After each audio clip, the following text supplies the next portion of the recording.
everyone, I am Hanan A. Muhammad from BSCD 1B. So we will discuss is all about Chapter 5, 5.4, Doing Local and Oral History. So before we proceed, we have two objectives. The two objectives is local history and oral history. So first, i-define muna natin ng history. So what is history? History is the study and the documentation of the past. History is an umbrella term comprising past events as well as the memory, discovery, collection, organization, presentation, and interpretation of these events. Through history, we can learn how fast society system, cultures, and technology were built, how they operated, and how they have changed. The history of the world helps us to paint a detective picture of what we are today. So usually guys, ang tinuturo sa history subject ay yung mga past events like the first voyage of the world. For example, the Philippine history and the World War history. At marami pang ibang nangyaring events dati. Local history. So the local history is the study of history in a geographical local context, often concentrating on a relatively small local community. It incorporates cultural and social aspects of history. History is not merely national history with small but stunty of past events in geographical area which is based on a wide variety of documentary evidence and placed in a comparative context that is both regional and national. So, bakit importante sa atin ang local history? So, local history matters because a city is not a community without an understanding of its past. The tradition, stone, and civic commemorations transform our city into community. Telling these stories and continuing this local tradition helps strengthen our community connection. Another one, ano ang nagiging role ng local history sa atin? Local history daw teaches you about your community, locations, and objects in your community. Sometimes things as mundane as name of street can reflect the long heritage of past generation where you live. Why is it important to study history? Studying history helps us understand how events in the past made things that way they are today. With lessons from the past, we not only learn about ourselves and how we come to be, but also develop the ability to avoid mistakes and create better paths for our societies. Where do we find local history?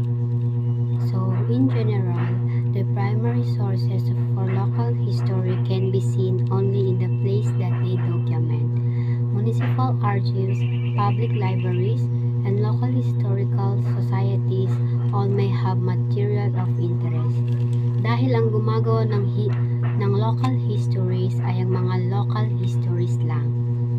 So, gaya po ng sabi ko kanina, ang local history is a geographically local context lamang.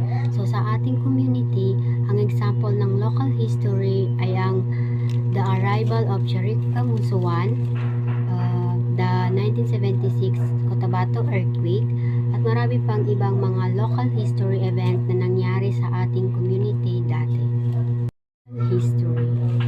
Oral history is a method of conducting historical research through recorded interviews between a narrator with personal experience of historically significant events and a well-informed interviewer with the goal of adding to the historical record.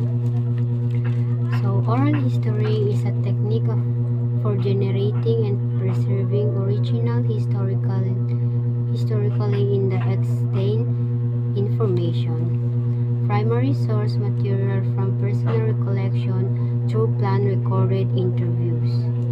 This method of interviewing is used to preserve voices, memories, and the perspective of people in history. So, purposely, oral history held round of history of the past. I will discuss to events, contribute various in new points and perspective that involve gaps in the document history, sometimes correcting, even contradicting the writing record. So basically, oral history primarialize of memory of an account of responder. Subject or informer will recall experience to the research how remembers it.